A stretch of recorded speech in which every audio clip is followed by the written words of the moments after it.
there guys, today we're going to be getting into another Apex Legends video. This is going to be my settings. Okay, let's get right into the video. Okay then guys, my interact prompt style is on compact because in default it shows all the details to do with that weapon, and I would rather not completely take over the whole entire weapon so that I can actually see it.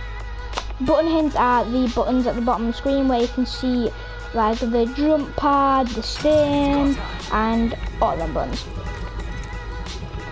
Okay then, my crosshair damage feed, I'd rather have this off because I don't like seeing the X as it does get in my way. Damage numbers is on stacking because I'd rather not count all the damage myself. The ping opacity is default, that just shows how the ping is on the HUD. The arbitraries, which is the death list of the top of the screen when someone dies. I've got that on because then you can just see. The minimap rotation, I'd rather have this on so then it's not fixed in one direction. Weapon auto cycle on empty, I'd rather have this on so then I don't have to think about switching between weapon when my weapon has ran out of ammo. Auto sprint, I've got this on. Even though you can't make really good movement, you can still run across the map and you don't have to like hold down on the L3 button. Okay then, double tap sprint, I've got this off because there's no point for auto sprint if you've got double tap sprint on. Incoming damage feed, I would rather have this on 3D because it looks the best. It's just your personal opinion. Taking damage closes death menu, I've got this off for a simple reason of if you're trying to shield swap and the enemy shoots you, you won't be able to shield swap, which makes it really annoying when trying to shield swap. And I did change this recently because I never found out until now. Well, recently. Stream mode, I've got this off. I never really stream. I'm going to prioritize that in the future. And the usage sharing, obviously, that's about EA stuff. Okay, controller. I've got a customized button layout with only stuff that is changed is crouch, melee, aim down sights, attack, tactical, and the ping / wheel. To crouch it's R3, to melee it's circle, aim down sights is L1.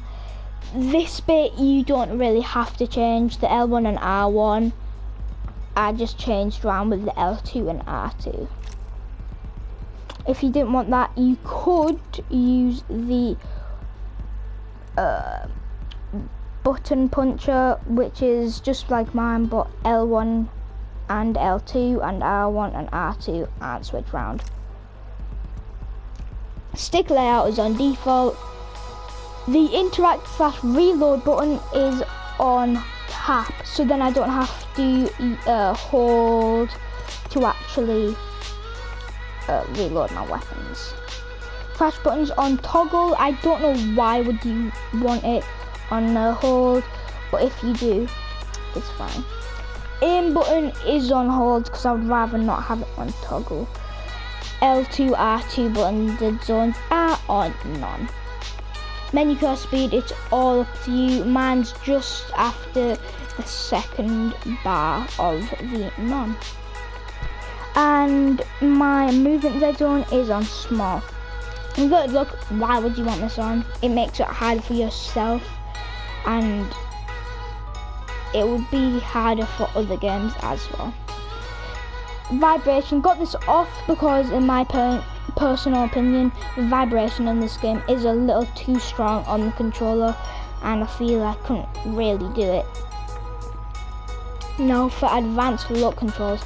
You can see I've got ALC enabled, that's why you can't see my look sensitivity and everything else. Okay, let's get into it. Obviously, got custom look controls on. My dead zone is 2 after the bottom. So if you went down to 0, it's 2 after. Outer threshold is on the lowest possible. Response curve is 2 before, like 2 to the left from the default. Per optic settings, I'd rather not have this on. Yaw speed is 1 from max. Pitch speed, you can see it is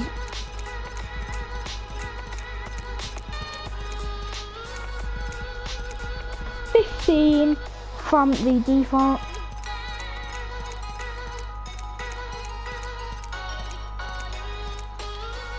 My turning extra is, it's just on the default, and the turning X pitch, turning ramp up time, and turning ramp up delay is on the lowest 0.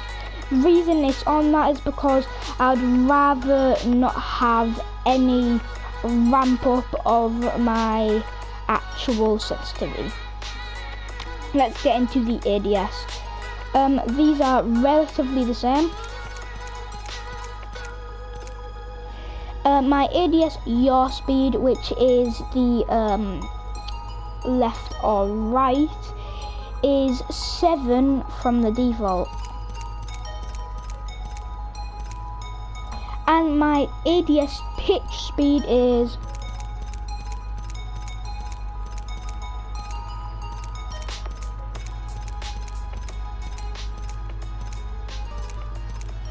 10 from the default. And my ADS turning extra yaw is 3 from the max, and these once again are turned to the bottom. I have got target compensation on because that's basically the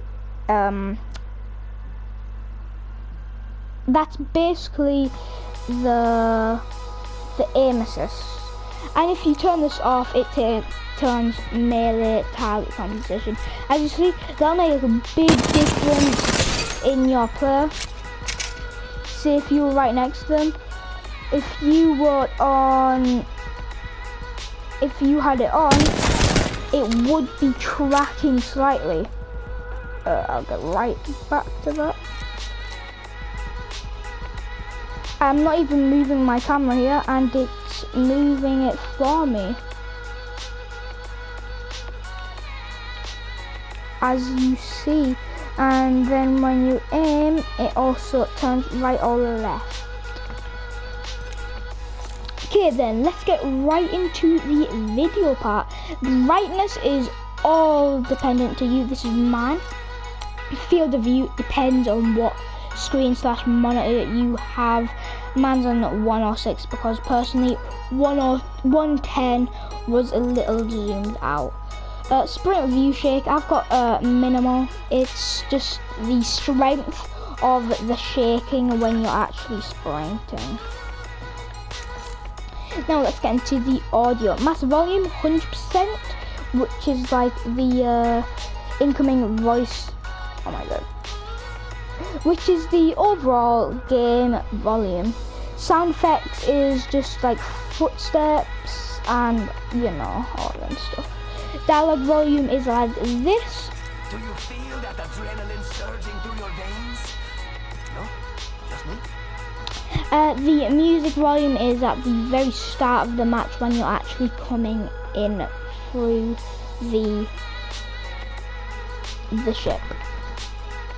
And the lobby music, you already know what that is. Mine's on 8%. All this is all up to you. Okay, then we're just gonna check out how this can help. Oh, and also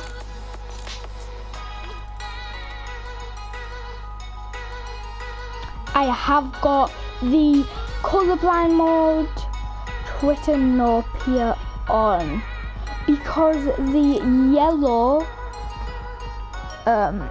sensor, if you can see, my crosshair is yellow, which in my opinion it helps track them, because yellow on red does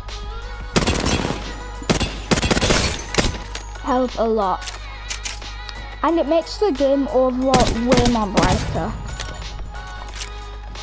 When you're turning, it does feel like this, so it is for high sense players, this sensitivity. But even with no attachments on, the R99 is still a beast. As you can see, it looks nice.